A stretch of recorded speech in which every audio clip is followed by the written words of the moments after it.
membantu mendirikan pusat ujian kemampuan bahasa Mandarin, di mana di tahun 2007 itu secara resmi menamakan 国家华语测验推动工作委员会, atau mungkin kita lebih sering dengar namanya SCTOP, atau sekarang kita mungkin lebih sering sebutkannya itu dengan nama TOCFL. Oke, jadi sebenarnya target ataupun sasaran ujian kemampuan ujian TOCFL ini sebenarnya itu untuk murid-murid yang bahasa ibunya itu bukan bahasa Mandarin. Jadi sama seperti saya ataupun teman-teman yang mengikuti sharing hari ini, yaitu mungkin bahasa ibunya itu mungkin bahasa Indonesia. Jadi kita memakai ujian TOEFL ini biar kita bisa tahu kemampuan bahasa Mandarin kita itu sebenarnya udah sampai di mana. Oke, nah struktur ujian ujian TOEFL ini kita boleh dibagi ada tingkat persiapan atau biasa kita sebut dengan novice, ada band A, band B, sama band C. Oke, jadi setiap bandnya itu dia dibagi dua lagi, ada A1, A2, kemudian B1, B2, dan C1 dan C2. Jadi TOEFL ini totalnya itu ada 4 level, kemudian kita bagi menjadi 8 tingkat. Jadi di bagian tingkat persiapan, di bagian novice, dia itu lebih fokus pada kemampuan mengenali satuan dasar bahasa. Jadi ujian novice itu dia selain ada huruf Mandarin, dia juga bakal kasih pinyin ataupun suin. Kemudian kamu baca dan kamu memilih jawaban yang benar itu yang mana. Jadi itu lebih fokusnya itu lebih mengenali satuan dasar dari bahasa Mandarin. Sedangkan di tingkat pemula ataupun band A1, A2, dia itu lebih fokus kepada komunikasi yang sederhana. Jadi mungkin dia bakal kasih satu kalimat, kemudian kamu mau tahu kalimatnya itu artinya itu apa. Dan dia itu soal ujiannya itu lebih fokus dalam kehidupan sehari-hari. Sedangkan yang di bagian tingkat atas ataupun band B, dia itu lebih fokus pada kemampuan memahami dan menganalisis bagian-bagian bahasa. Dan untuk yang tingkat ahli berbahasa atau band C itu lebih fokus pada penggunaan bahasa. Jadi ujiannya itu mungkin dia bakal kasih kamu satu paragraf, kemudian kamu mau tahu, kamu harus bisa mengerti apa yang dia maksud dari paragraf tersebut. Oke, nah untuk ruang lingkup ujian TOCFL itu ujiannya itu nggak berdasarkan pada buku tes tertentu dalam pembuatan soal. Ya artinya adalah dia nggak ada satu buku, kita nggak bisa beli satu buku pelajaran, kemudian kita pelajari semuanya, kemudian udah bisa ujian TOCFL itu enggak.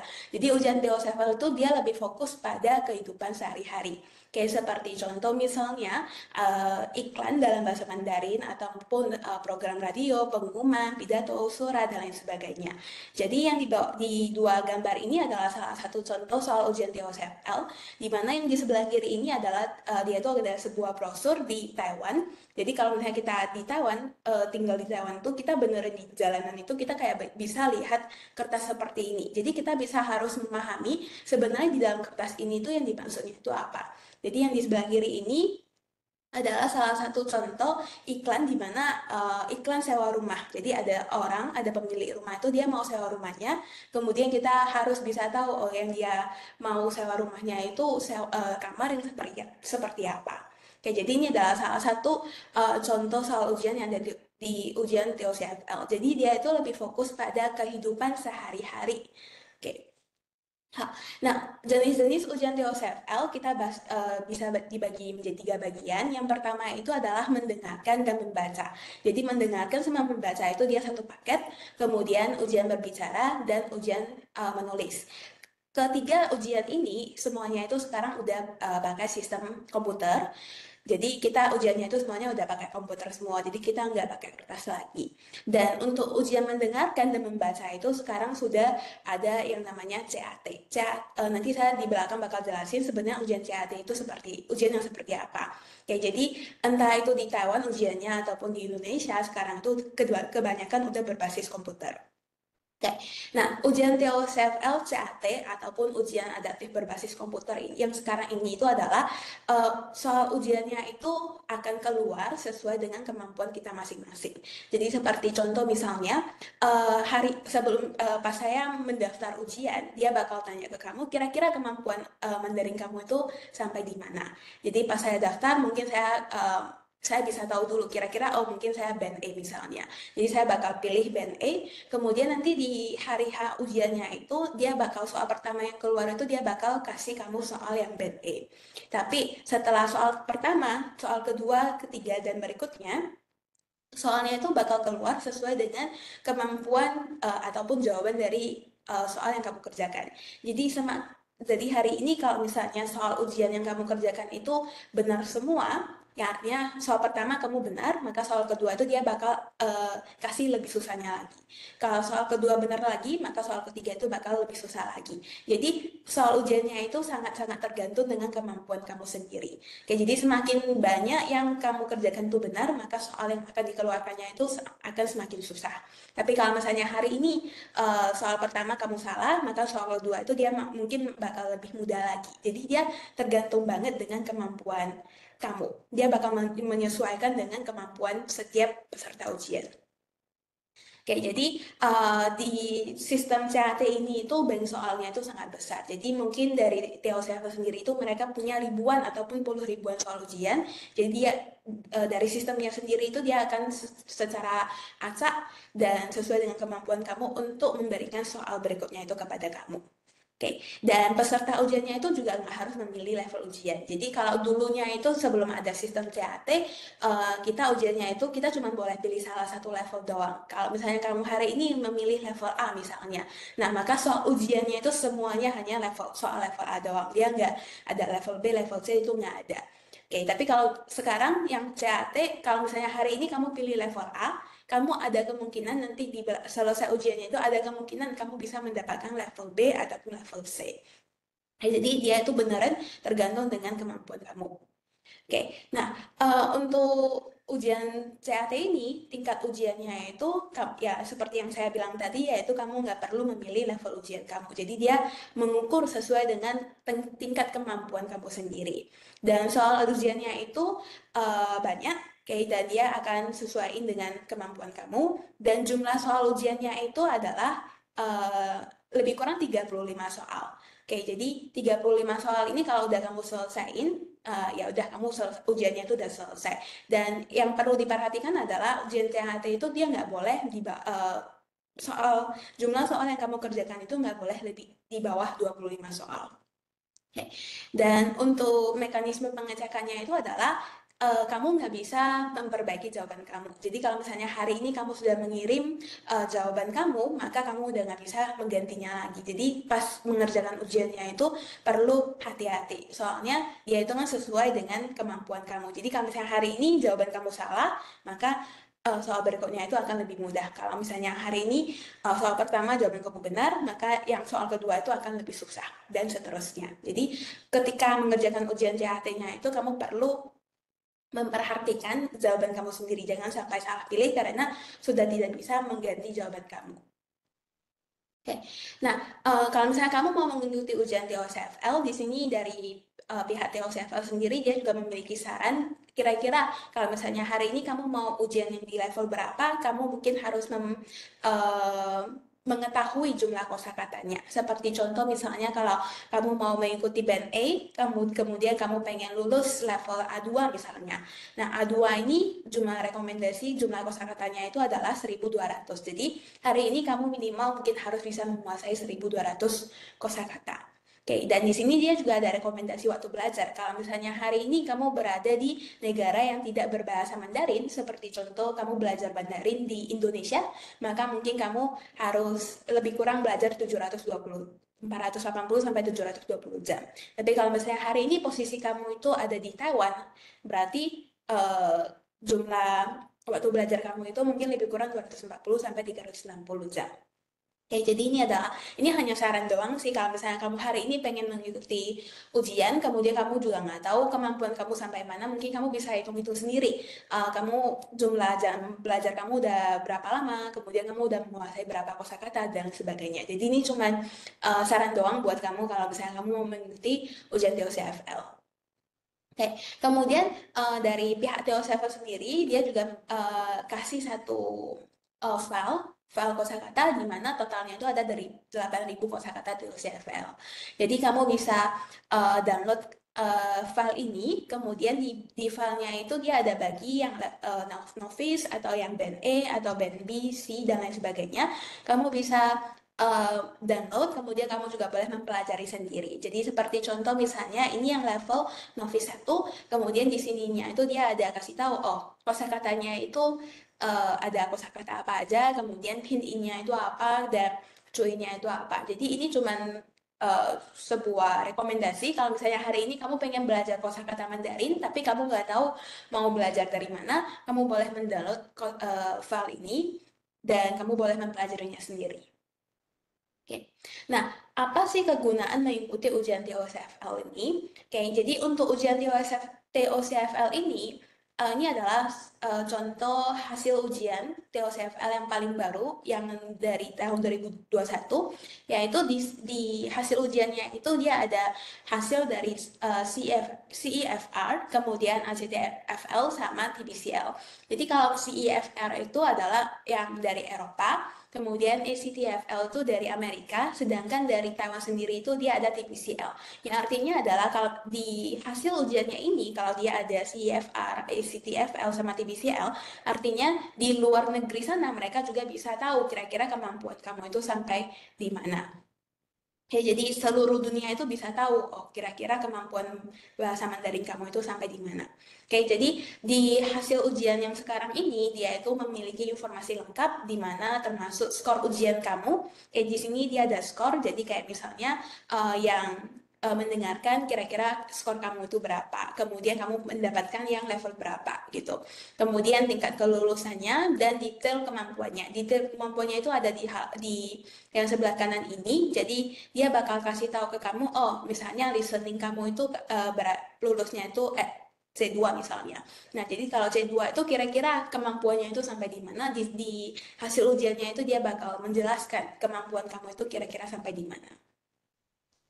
Oke, nah dan selain hasil ujian, kamu juga bakal mendapatkan sertifikat. Jadi sertifikatnya itu contohnya seperti ini, dia bakal tuliskan nama kamu siapa, kemudian berasal dari mana, tanggal lahir kamu berapa, kemudian kamu itu lulus di yang level berapa. Jadi seperti contoh misalnya si David Wang ini dia lulus uh, ujian mendengarkan dan membaca yang untuk level 3. Ya, jadi di sini itu dia ada dituliskan namanya siapa, kemudian dia itu lulus di yang level berapa. Jadi ini contoh sertifikat yang akan kamu dapatkan apabila hari ini kamu lulus ujian TOCFL-nya.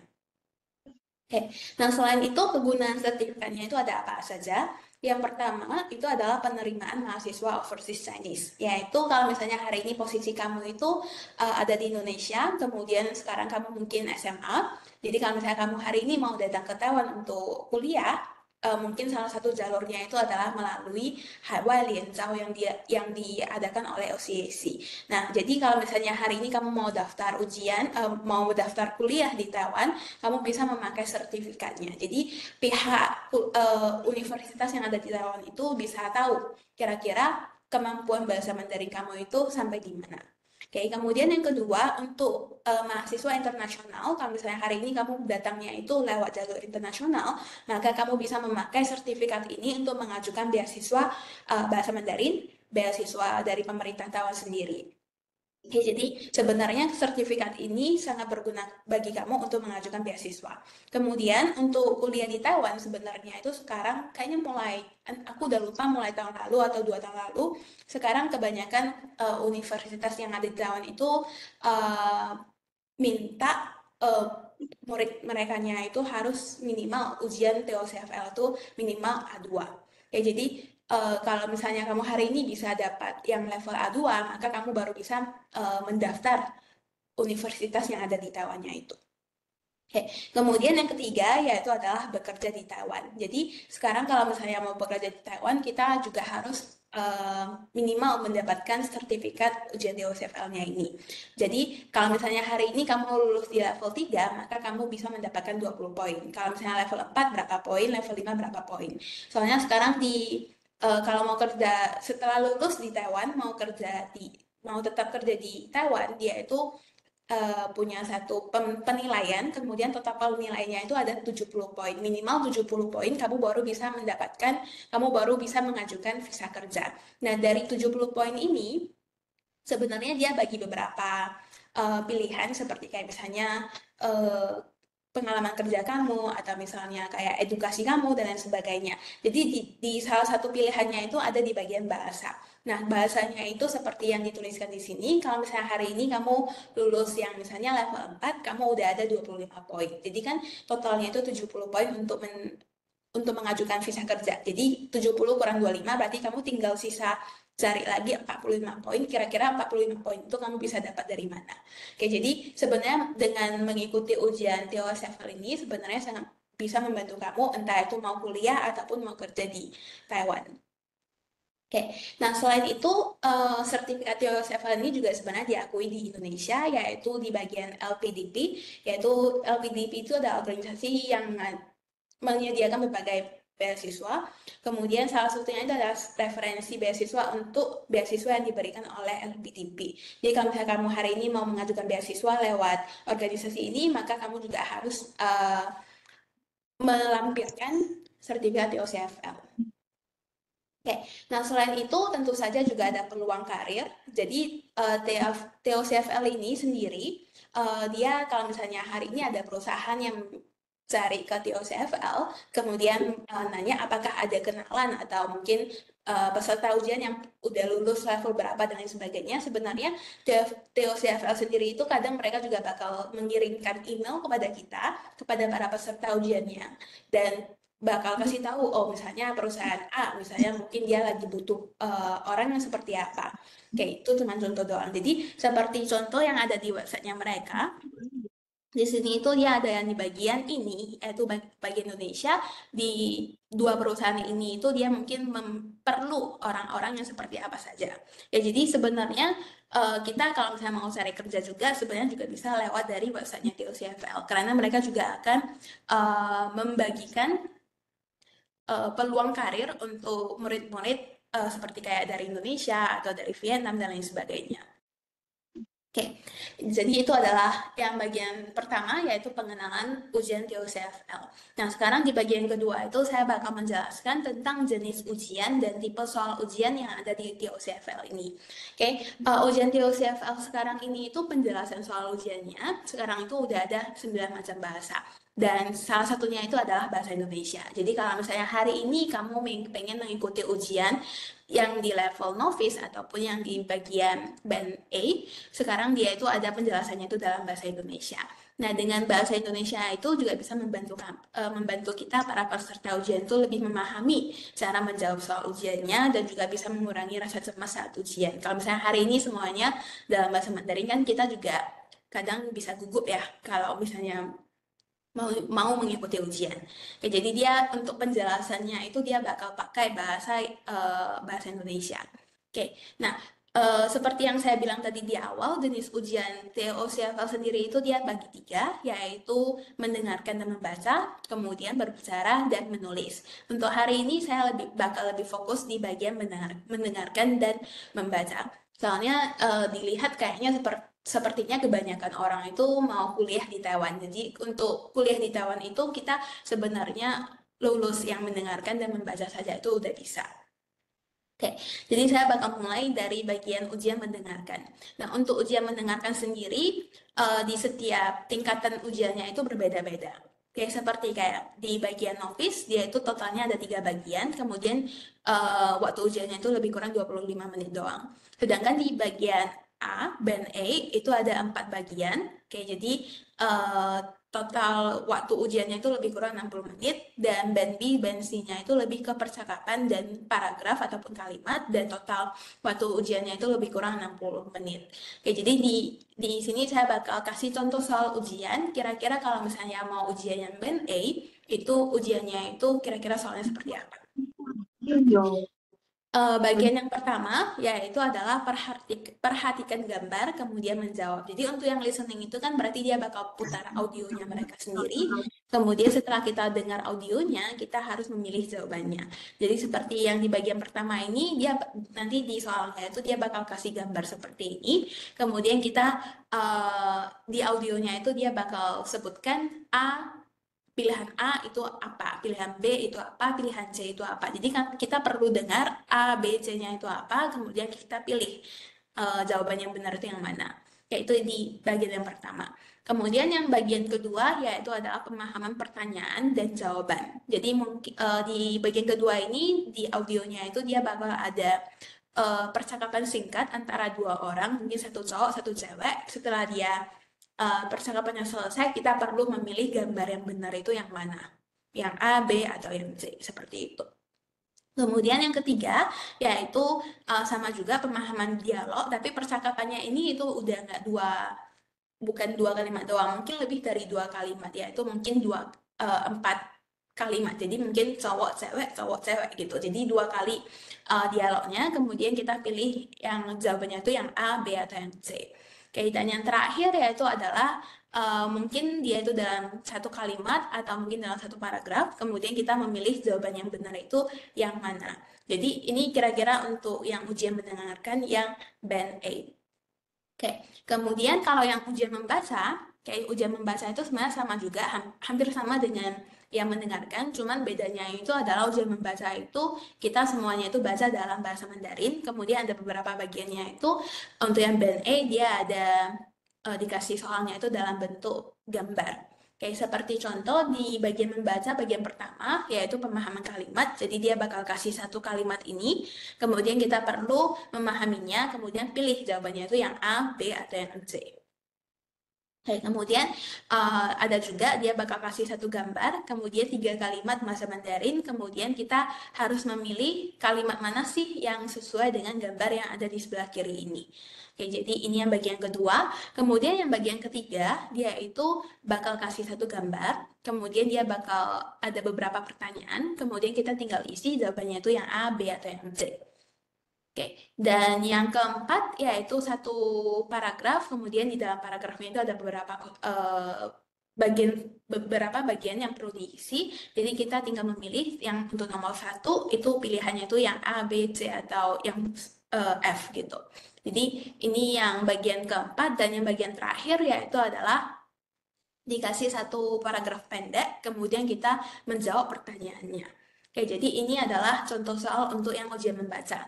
Nah, jadi kalau yang misalnya kamu hari ini mau mempersiapkan ujian yang band A itu kebanyakan soalnya itu lebih selain huruf Mandarin ya, selain huruf Mandarin, kebanyakannya itu dia kasih dalam bentuk gambar. Jadi band A itu dia lebih meminta kita untuk memahami kalimatnya itu apa, kemudian kita memilih jawaban yang benar itu yang mana. Oke, nah untuk pendaftaran ujiannya, kalau yang di Indonesia sekarang ini sampai bulan 12, kira-kira saat ini yang ada di Indonesia itu ada di Ukrida, kemudian Jakarta Taipei School, dan di Ukrida University juga. Sedangkan di Surabaya saat ini yang masih ada buka pendaftarannya ada di Surabaya Taipei School. Jadi soalnya Indonesia kan luas ya, jadi kamu boleh memilih daerah-daerah yang mungkin lebih dekat dengan punya kamu. Oke, kalau misalnya hari ini, kalau misalnya kamu nggak ada di Jakarta atau nggak ada di Surabaya, ujiannya gimana? Mungkin kamu perlu memilih lokasi yang dekat dengan kamu. Oke, soalnya karena Indonesia terlalu luas, mungkin nggak bisa semua kota-kota di Indonesia itu bisa mengadakan ujian seperti ini. Jadi ketika kamu mau mendaftar ujian, mungkin kamu perlu memperhatikan waktu ujiannya itu kapan dan hasil ujiannya itu kira-kira kapan keluar. Soalnya kalau misalnya hari ini, contohnya kalau misalnya kamu mau mendaftar kuliah di tahun depan, biasanya itu kalau kuliah untuk daftar kuliah di Taiwan itu kira-kira buka pendaftarannya itu di bulan 9 atau bulan 10. Saya ambil contoh misalnya tahun depan kamu mau datang ke Taiwan untuk kuliah. Nah, kuliahnya itu kan di sekitar bulan 9. Tapi pendaftarannya itu biasanya itu dibuka di tahun ini sekitar bulan 9, 10 atau 11. Jadi 3 bulan ini itu sebenarnya adalah waktu pendaftaran kuliah yang ada untuk di Taiwan. Jadi kamu perlu memperhatikan dari pihak sekolah sendiri dia itu buka pendaftarannya sampai kapan. Misalnya kalau misalnya hari ini dia bukanya itu sampai bulan 12 doang misalnya. Nah, kamu perlu perhatiin sebelum bulan 12 apakah hasil ujian TOEFL kamu itu udah bisa keluar, udah bisa kamu dapat atau belum. Ya, jadi kamu perlu memperhatikan waktu pendaftaran kuliah kamu dan waktu ujiannya sendiri. Soalnya untuk hasil ujiannya itu minimal 1 bulan sebelum ujiannya dia Hasilnya itu keluar 1 bulan setelah kamu menyelesaikan ujian. Jadi kalau misalnya hari ini kamu bulan 9 ujian, maka hasilnya itu bulan 10 baru keluar. Itu hak keluarnya itu dalam bentuk kamu bisa cari sendiri di websitenya. Tapi dia itu belum termasuk pengiriman sertifikatnya itu ke tempat kamu. Kayak sorry. Jadi kamu perlu memperhatikan waktu waktu ujian, kemudian waktu pengiriman dan waktu aplikasi kuliah di Taiwan. Oke, nah untuk ujiannya itu kamu boleh daftar sendiri juga lewat websitenya TOCFL. Di sini saya nggak jelasin lebih lanjut, soalnya di setiap kotanya itu punya kontak membernya masing-masing. Jadi kalau misalnya hari ini kamu di Jakarta, kamu boleh kontak yang di Jakarta langsung. Kalau misalnya kamu hari ini di Medan, kamu boleh kontak yang di Medan gitu. Nah, untuk versi soal ujiannya itu kalau misalnya hari ini kamu ujiannya itu di luar Taiwan, di luar Taiwan itu dari pihak TOEFL sendiri, mereka memiliki yang tradisional atau yang simplified. Soalnya kalau di luar, seperti kayak di Indonesia, dulunya itu mungkin kita belajar Mandarinnya itu belajar yang simplified, sedangkan datang ke Taiwan itu semuanya pakai tradisional. Jadi pas ujiannya itu kita bisa memilih kita mau pakai yang tradisional atau yang simplified. Tapi kalau misalnya hari ini posisi kamu ada di Taiwan, kemudian kamu mau mengikuti ujian TOEFL ini, maka kamu nggak ada pilihan sama sekali. Kamu cuma boleh pilih yang tradisional doang.